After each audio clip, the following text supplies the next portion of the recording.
Hey guys, it's Aiden. So a lot of you guys submitted the question how to deal with homophobic parents if you are gay.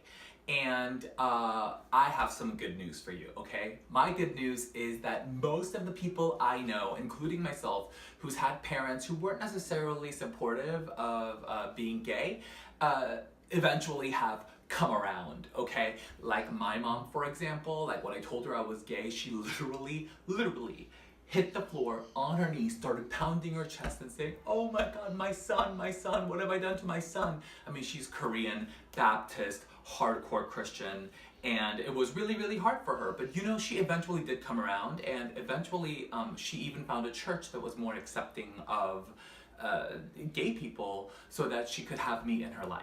So the good news is most parents who have a hard time with their child being gay do come around, and I can say this from personal experience and from what I've observed among my friends. Now, the bad news is they're not going to change their minds right away, and they're not going to change their minds on your schedule. Does that make sense? So if you want them to change their minds right now, right away, they're not going to do it right now. Like, you can't will them into it. You can't argue with them into it. You can't guilt trip them into it. They're just gonna have to deal with it and then come around on their own time when they're ready to come around. Does that make sense? Like, and also this goes with the study. There was a study where, like, you know, if Trump voters want to believe that Trump is excellent, right? And somebody present them with information that is contrary to that, like for example, you know, the stormy weather affair or whatever have you, right? So if you present them with that information, they're not open to new information. So they're just going to hold tighter to what they already believe, no matter what you say. Same goes with the other side. If, you know, you're a Hillary voter and, you know, you say, you know, there was an email scandal, that whole thing, like, it's just not gonna penetrate. Nobody's gonna listen. Nobody's in the mood to listen. Do you see what I'm saying? So since we know that most of them do eventually come around and you can't change their minds right now, what I want you to do, if you are over 18 and not reliant on them, like you just need to go and live your life. You understand? Like, you do you. You make your own family, like RuPaul says, and just like live your life and do your thing. And call them and let them know that you love them and that you're here for them when they're ready. But you need to go and live because, you know, your life cannot depend on the approval of your parents, all right? So I want you to go and live and be your fabulous self. Now, if you're under 18, listen to me carefully. I might give you some advice that's like contrary to what you might see on social media, okay? There's an attitude on social media that promotes this kind of attitude of, okay, like, I am who I am, and if you don't like me, fuck you, nah. And that's great on social, but in life, doesn't always work so great. So if your parents are being disapproving of you, and you're under 18, and you're still living in their house, and, you know, you're reliant on them for, you know, a place to live, etc., you kind of need to just lay low.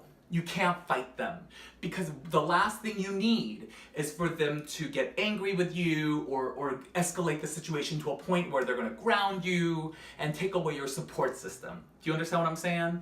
So what you need to do is just lay low. Let them think what they think. Don't try to argue with them. Just try to be as respectful as possible, and you be the bigger person, okay? That's the best thing that you can do right now. Because if you try to argue with them and they argue back and things get bad, you're essentially shitting where you eat. Does that make sense? Like, I want you to have like a harmonious environment at home, even if it's not perfect, okay? As much as possible. Now, when you are out of the home, this is very important. So at home, you're going to just, you know, lay low and try to keep harmonious as much as possible and let them know that you're open to them coming around whenever they're ready, okay? But I don't want you to argue, all right? But this is very important. When you are out of the house, all right, I want you to double down on efforts at school to find a community for yourself that's going to be supportive of who you are. Like, join the drama club, or maybe it's the debate club or chess club. I want you to join some kind of club full of people who are going to support you for who you are. I want you to find staff members or counselors that you can talk to and really be people who can really understand you and guide you in the right direction. Because no matter what your parents say or no matter what anybody else thinks, there's nothing wrong with you for being gay. There just isn't. and that is a fact that you hold on to, okay? So you need to go and find people who know this and who are going to be supportive of who you are, because you're perfect, right? So know that. You're gonna go and double down on efforts in finding a community of people who are going to stand behind you, because there are people out there who will, okay? When you get home, you're going to lay low. Do whatever you can. Now, there's a couple of like groups that you can find online that you can find a social support as well. And I've included some links here. If you have more questions, feel free to DM me, or if you have a comment or a question that you want to share with everybody or start a conversation, you can leave a comment below. And please subscribe and like so that you can share this with other people. Thanks.